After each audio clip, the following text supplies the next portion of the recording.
सतगुरुदेव भगवान की जय। गीता माता की जय। भुवनेश्वरी महादेवी की जय। नौ देवी दुर्गा माता की जय। श्री रघुनाथ जी महाराज की जय। श्री गणेश जी महाराज की जय। श्री हरिहरेश्वर महादेव की जय। श्री पवन सुत जी महाराज की जय। श्री गीता धाम की जय। श्री गीता आश्रम की जय। सनातन धर्म की जय। गौ माता की जय। श्री गीता जयंती महोत्सव की जय। सभी भक्तों की जय। ओम सर्वे भवन्तु सुखिनः सर्वे सन्तु निरामयाः सर्वे भद्राणि पश्यन्तु मा कश्चित् दुःखभाग् भवेत्। ओम शांति शांति शांति। मैंने ऐसा सतगुरु पाया, मैया रोम रोम हर्षाया। मैंने ऐसा सतगुरु पाया, मेरे चारों तरफ अंधेरा है। मेरे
समदर्शी है नाम तिहारो, समदर्शी है नाम तिहारो, चाहो तो पार करो प्रभु जी मोरे, अवगुण चित ना धरो हरि जी मोरे, अवगुण चित ना धरो।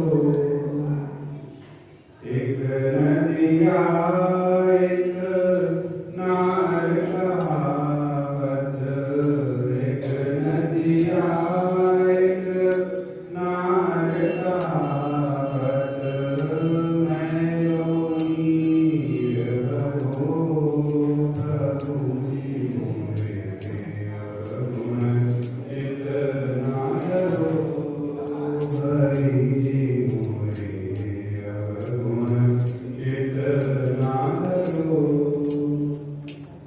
जब दोनों मिली एक बरन भरे, जब दोनों मिली एक बरन भरे, सुरसरी नाम करो प्रभु जी मोरे, अवगुण चित ना धरो हरि जी मोरे, अवगुण चित ना धरो। एक लोहा पूजा में राखत, एक लोहा पूजा में राखत, एक गर्भधिक भरो हरि जी मोरे, अवगुण चित ना धरो प्रभु जी मोरे, अवगुण चित ना धरो। ऊंच नीच पारस नहीं जाने, ऊंच नीच पारस नहीं जाने, कंचन करत करो हरि जी मोरे, अवगुण चित ना धरो प्रभु जी मोरे, अवगुण चित ना धरो। एक जीव एक ब्रह्म कहावत, एक जीव एक ब्रह्म कहावत, सूर श्याम जगरो हरि जी मोरे, अवगुण चित ना धरो प्रभु जी मोरे, अवगुण चित ना धरो। अब की बार मोहे पार उतारो, अब की बार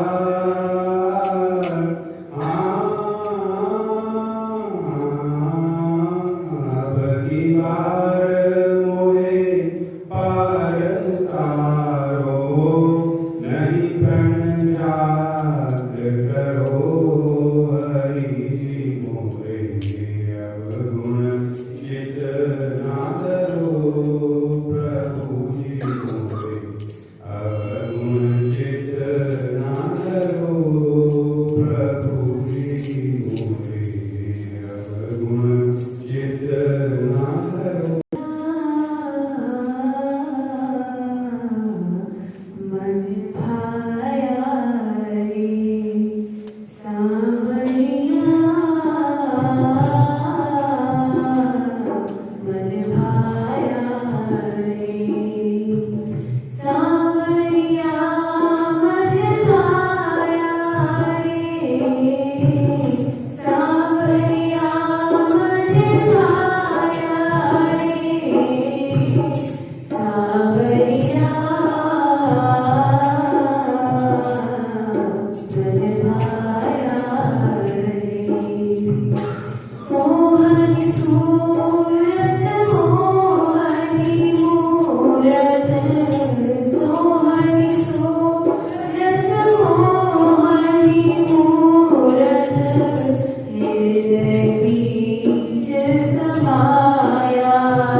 वसुदेव।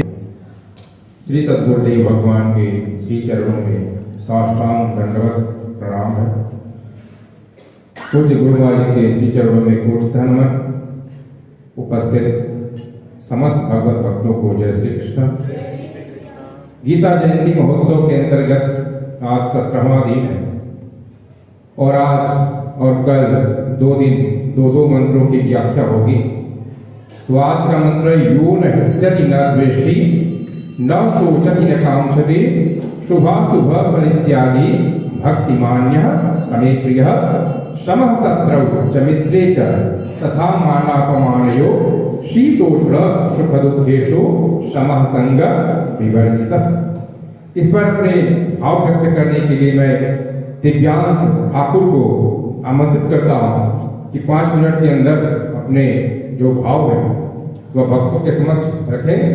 दिव्यांश ठाकुर। ओम वसुदेवसुतं देवं कंसचाणूरमर्दनं देवकी परमानंदं कृष्णं वंदे जगद्गुरुं। परम पूज्य परम आराध्य श्री सद्गुरुदेव भगवान जी के चरणों में मेरा साक्षात दंडवत प्रणाम। परम पूज्य गुरुदेव जी के चरणों में मेरा कोटि कोटि नमन है और यहाँ उपस्थित सभी गीता प्रेमी भक्तों को मेरा हृदय से जय श्री कृष्ण प्रणाम। आज गीता जयंती महोत्सव का 17वां दिन है और आज 17वें और 18वें श्लोक पे चर्चा होगी। तो यो न ऋष्यति न द्वेष्टि न शोचति न कांक्षति शुभाशुभ परित्यागी भक्तिमान्य समे प्रिया। एक बार संक्षेप से शुरुआत से हम सारा एक बार समझते हैं। अर्जुन ने भगवान जी से प्रश्न किया था कि सगुण साकार की भक्ति ज्यादा श्रेष्ठ है या फिर निर्गुण निराकार की। भगवान ने कहा कि दोनों प्रकार की भक्तियां श्रेष्ठ है, दोनों प्रकार के भक्त जो है वो मुझे ही प्राप्त होते हैं, परंतु सगुण साकार की भक्ति जो है वह सरल है और निर्गुण निराकार की भक्ति जो है वह थोड़ी कठिन है। उसी के बारे में यह चर्चा चल रही थी। भगवान ने पीछे ये भी बोला था कि श्रेय विज्ञान अभ्यासात् ज्ञानाधारं विशिष्यते ध्यान कर्म फल त्यागः शांतिरनंतरम। लेकिन ज्ञान से श्रेष्ठ ध्यान है, ज्ञान से ज्यादा श्रेष्ठ ध्यान होता है और निसंदेह ध्यान से भी ज्यादा श्रेष्ठ सभी कर्म फलों का त्याग करना श्रेष्ठ होता है। क्यों? क्योंकि सभी किसी कर्म फल का त्याग करना ही परम शांति को प्राप्त होता है। फिर आज भगवान जी बोल रहे हैं जो न कभी हर्षित होता है, जो न शोक करता है, मतलब किसी चीज का शोक नहीं करता। अगर ये घटना उसके साथ गलत हुई तो वो उस चीज का ज्यादा शोक नहीं बनाता है, उसमें समभाव से रहता है। जो न तो पछताता है, मतलब आपने एक किसी टारगेट सेट कर रखा, मतलब आपने किसी चीज को पाने के लिए एक इच्छा रखी है, तो अगर आप उसको नहीं कर पाते तो आप कभी पछताते हैं। फिर होता है न इच्छा करता है, ना वो किसी चीज की इच्छा करता है, तथा जो शुभ तथा अशुभ दोनों प्रकार की वस्तुओं का परित्याग कर देता है, ऐसा भक्त मुझे अत्यंत प्रिय है। वह अशुभ और शुभ दोनों प्रकार की जो वस्तु होती है उन दोनों का परित्याग कर देता है। तो भगवान बोलते हैं कि ऐसा भक्त जो होता है वह मुझे प्रिय होता है। फिर भगवान बोलते हैं समः शत्रौ च मित्रे च तथा मानापमानयोः शीतोष्ण सुख दुखेषु समः संग विवर्जितः। बोल रहे हैं कि जो मित्रों तथा शत्रुओं के लिए समान है, मतलब मित्र जब वो अपने मित्र के साथ मिलता है तो उसके साथ भी वह समभाव से रहता है, और जब वो शत्रु के साथ मिलता है तो उसके साथ भी समभाव से रहता है। मतलब मित्रता के साथ वो उतनी ही मित्रता दिखाता है शत्रु के साथ जितनी वो अपने मित्र के साथ दिखा रहा है। तो मतलब वो समभाव में रहता है। जो मान तथा अपमान में भी सम रहता है। अगर मैं किसी की अच्छाई करूं तो उसमें भी वो ज्यादा खुशी नहीं होगा, और अपमान में भी सम रहता है। अगर मैं उसकी बुराई कर दूं तो उसमें वो ज्यादा दुखी भी नहीं होता, मतलब एक समभाव से रहता है। शीत तथा गर्मी, सर्दी, शीत मतलब होता है सर्दी और गर्मी तो पता ही है। तो शीत में भी वो मतलब होता है कि शीत में ज्यादा सर्दी ना लगे, वो समभाव से रहता है, और गर्मी में ज्यादा गर्मी ना आए, वो भी समभाव से रहता है।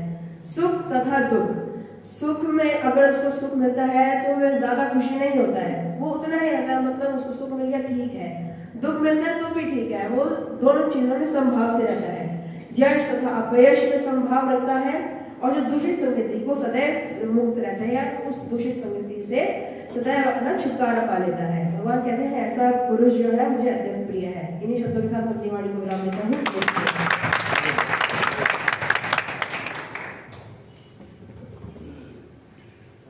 मैं निवेदन करूंगा गीता शिक्षा केंद्र के प्रिंसिपल साहबा से, अर्चना सूद से कि आकर के अपने मन के भाव भक्तों के समक्ष रखें। श्री अर्चना सूद जी।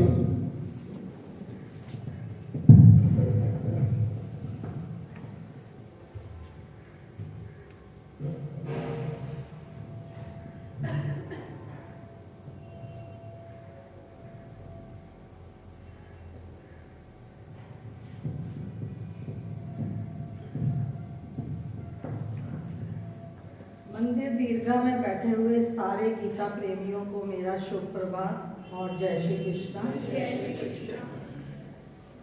आप सब 16 दिन से बहुत कुछ सुनते आ रहे होंगे गीता के बारे में। मुझे इतना तो ज़्यादा तो नहीं पता, लेकिन थोड़े से मेरे मन के भाव हैं मैं जो आपके साथ शेयर करूंगी। गीता में एक बहुत सुंदर बात कही गई है कि कुछ भी इस संसार में परमानेंट नहीं है। हर चीज में बदलाव है, लेकिन वो बदलाव समय के रहते हुए होता है। लेकिन हम जो आम प्राणी हैं वो इस बदलाव को इतनी आसानी से झेल नहीं पाते।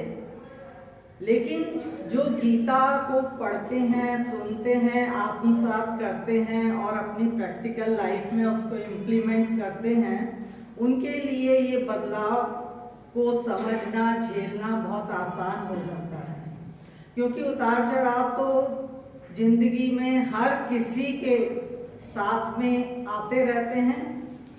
लेकिन जो लोग गीता को बहुत अच्छे से रात दिन समझते हैं और उसको अपने जीवन में उतारते हैं, उनके लिए ये बहुत आसान होता है।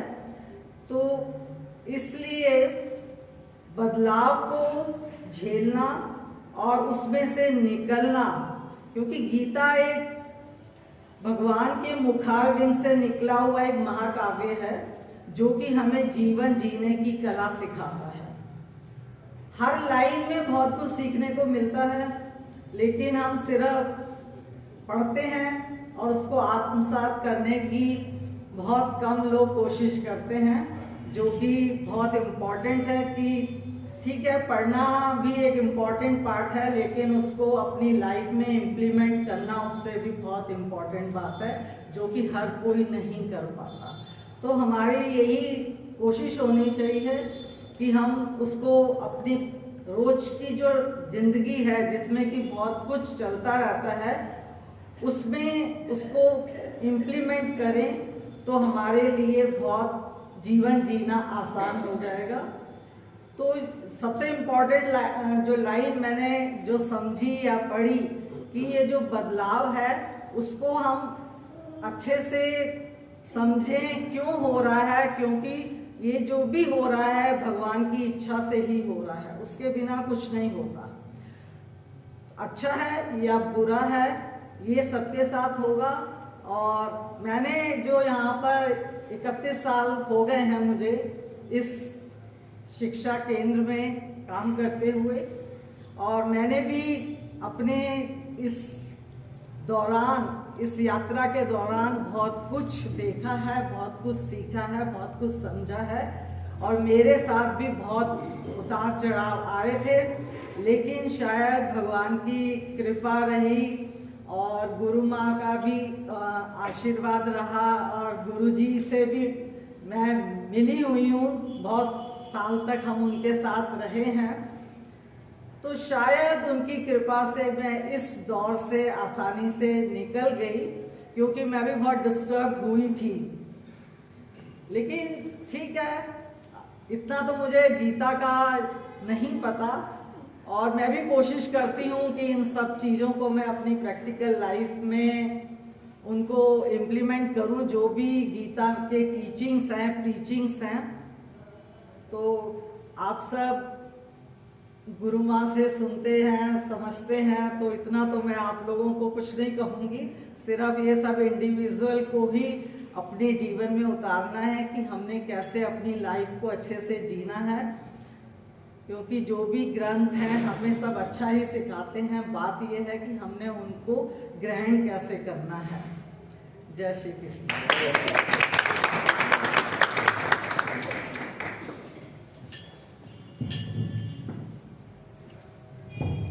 हमारी बहन ने 2 शब्दों में सारे गीता का जो सार है वह आप लोगों को प्रदान कर दिया, और इनका इसी तरह से सहयोग प्राप्त होता रहे, हम इसकी आकांक्षा करते हैं। आज गीता जयंती महोत्सव का 17वां दिन है, और ये 18 दिन तक जो आपने त्याग किया, तपस्या किया, सुबह सुबह प्रभात फेरी अटेंड किए, सत्संग में बैठे, भजन गाया, प्रसाद प्राप्त किया, उन सब का अधिक फल जो यज्ञ में सम्मिलित होगा उसी को प्राप्त होगा। तो कल 7 बजे प्रसाद वितरण के पश्चात 8:30 बजे से 10:30 बजे तक, 10:30-11 बजे तक संपूर्ण गीता यज्ञ किया जाएगा। सभी भक्तों से प्रार्थना है, निवेदन है कि अधिक से अधिक संख्या में सम्मिलित होकर यज्ञ में आहुति देते हुए अपने जीवन को सफल बनाए। और नित्य सत्संग भी शाम के समय होता है, आप लोग उसमें भी आने की चेष्टा करें, प्रयास करें। आज गीता जी के 12वें अध्याय का 17वां और 18वां मंत्र है, यो न हृष्यति न द्वेष्टि न शोचति न कांक्षति, शुभाशुभ परित्यागी भक्तिमान्यः समे प्रियः, कर्मण्ये वाधिकारस्ते मा फलेषु कदाचन, मां कर्मफल हेतुर्भुः माते संगोष्ठ कर्मणि। संसार में जो मानव जीवन प्राप्त हुआ तो उसमें न चाहते हुए भी कर्मों को करना, और जब जीव कर्म करता है तो कर्म अच्छे भी होते हैं, कर्म बुरे भी हो सकते हैं। वो अपने हमारे मन के ऊपर निर्भर करता है कि हम किस तरह का कार्य कर रहे हैं। कभी कभी अच्छे कार्यों में भी असफलता मिल जाती और सफलता भी मिल जाती है। अगर कर्म के अनुसार, कर्म के अनुरूप अगर प्रयास किया जाए, प्रयत्न किया जाए तो अच्छे फल भी प्राप्त होते हैं। तो अच्छा और बुरा दोनों में जो समभाव से स्थित होता है, न हर्षित होता है न दुखी होता है, एक समान भाव से उसमें स्थित रहता है और किसी से किसी प्रकार की कोई आकांक्षा, कोई कामना नहीं रखता। ऐसा जो भक्त होता है, भगवान कहते हैं वह मुझे अत्यंत प्रिय है। क्षमा सत्र। अब हमारे सामने सिद्धार्थ जी बैठे हैं, इनसे अगर हमारा कोई कार्य सिद्ध हो रहा है तो हमारे परम हितैषी हो गए, और अभय से कोई कार्य मैंने कहा और नहीं हुआ तो शत्रु हो गए, ऐसा भाव नहीं होना चाहिए। भगवान का भक्त जो होता है वह सबके अंदर समान भाव रखता है। तुलसीदास जी ने रामचरितमानस में कहा है, सिया राम मैं सब जग जानी, करो प्रणाम जोर जुबान। तो इस तरह से सबके साथ समता का भाव स्थापित करना चाहिए। कहने में तो सरल है लेकिन करने में थोड़ा सा कठिन है। कथनी और करनी में अंतर नहीं होना चाहिए। एक समान भाव से स्थित होकर के जब जीव कर्म करता है तब वह भगवान का भक्त होने का अधिकारी हो। मान हो अपमान हो उसमें भी सम। कोई अच्छा कार्य हो गया तो प्रसन्न हो गए, वाह क्या बात है, मेरी जय जयकार हो गई। और किसी कारणवश अपमान हो गया तो चलो भैया सब कुछ खत्म। उसके उसके बाद क्या आएगा? उसके बाद आएगा क्रोध। अपमान हुआ, बड़ाई नहीं मिली तो क्रोध तुरंत आ जाएगा। और सारे पाप का जो मूल है, जो आधार है, वह क्रोध होगा। तो जब मान और अपमान को समता के भाव में देखेंगे तो क्रोध आएगा नहीं, और जब क्रोध आएगा तो पाप होगा नहीं। इसलिए इन सब चीजों को समान भाव से देखना चाहिए। मुझे कोई उदाहरण नहीं आता है, इसमें सीधी सीधी बात करता हूं। तो समः शत्रौ च मित्रे च तथा मानापमानयो शीतोष्ण। इस शीतोष्ण के ऊपर हमारे बच्चे ने बड़ी अच्छी बात कही। मैं नाम भूल जाता हूं, मुझे नाम याद नहीं रहता है, तो जिससे बुलवाना होगा तो पहले उससे पूछता हूं तुम्हारा नाम क्या है, क्योंकि मुझे थोड़ी सी भूलने की वो पड़ी हुई है ना, आदत कर सकते हैं। तो पहले पूछना पड़ता है कि भाई आपका नाम क्या है। अब इससे पूछा कि नाम बताओ, तो इसलिए जो शीत और उष्ण की बात की, तो जो इसके बाद सर्दी है, गर्मी है, बरसात है, उसी तरह संसार में भी एक शीत और उष्ण है। दुख प्राप्त हो गया, बीमारी हो गई और हमारे अनुरूप कर्म नहीं हुआ, तो इसका उदाहरण भगवान ने इसी तरह दिया जो आपने बताया। लेकिन सांसारिक भाव में भी इसके अलग अलग अर्थ हैं, और जो इन सब द्वंद्वों में, सब क्षणिक वस्तुओं में अपने आप को सम रखता है, ऐसा जो भक्त होता है भगवान को अत्यंत प्रिय है।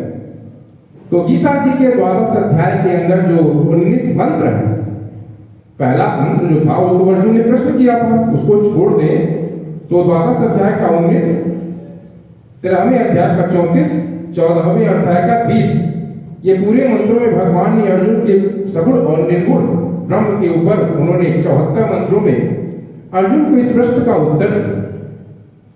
तो अगर इन 19 मंत्रों का अभ्यास किया जाए, जो उसमें भगवान ने कहा उस पर चला जाए, उसको अपने जीवन में धारण करने की चेष्टा की जाए, तो हमारा कल्याण निश्चित हो। दृढ़ संकल्प के साथ जब इन मंत्रों को पढ़ा जाएगा, उस पर विचार किया जाएगा, मनन किया जाएगा कि भगवान ने आखिर में कहा क्या। सारे शास्त्रों को लिखने वाले कोई लेखक, कोई कवि, कोई दार्शनिक होते हैं, लेकिन गीता भगवान श्री कृष्ण के मुखारबिंद से लिखी हुई है। सकल शास्त्र की स्वामी, जितने भी शास्त्र है उनकी स्वामी कौन है? गीता माता। तो गीता माता के चरण में अपने आप को लगाकर और 12 अध्याय को पढ़ा जाए। सबसे छोटा अध्याय है, आराम से भी पढ़ा जाए तो 5 मिनट में हो जाए, और उस 19 मंत्रों को समझा जाए कि उसमें भगवान ने आखिर में कहा क्या। अगर वो समझ में आ जाए तो फिर उस तदनुसार आचरण करने की चेष्टा की जाए, तो समस्त भक्तों का कल्याण निश्चित हो सकता है। लेकिन कर्म करना पड़ेगा। तो कर्म की गति जो है वो बड़ी गहन है, लेकिन उस गहनता में न जाते हुए 12 अध्याय को आधार बनाइए, 12 अध्याय का पाठ करिए, मनन करिए, चिंतन करिए, भगवान ने कहा क्या है उसका आचरण करिए, आपका कल्याण निश्चित संभव है। आज के सुबह का जो प्रसाद है वह गीता शिक्षा केंद्र के तरफ से किया गया है।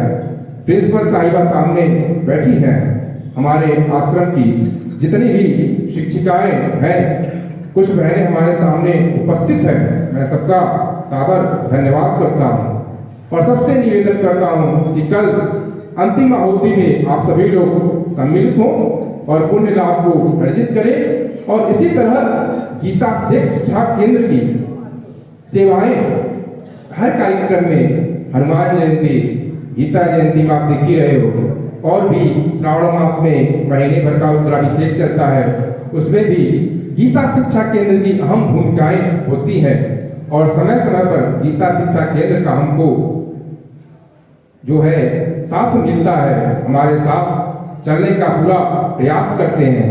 तो मैं गुरु गीता गोपाल से प्रार्थना करता हूँ कि गीता शिक्षा केंद्र इसी तरह नित्य ऊंचाइयों को छूते हुए और अपने नाम को रोशन करते हुए इसी तरह सेवा भाव में लगा रहे। यही मूल जीवन का आधार है। बोलिए श्री कृष्णचंद्र भगवान की जय। परम पूज्य सद्गुरुदेव भगवान की जय। गीता माता की जय। ओम वसुदेवसुतं देवं कंसचाणूरमर्दनं देवकी परमानन्दं कृष्णं वन्दे जगत्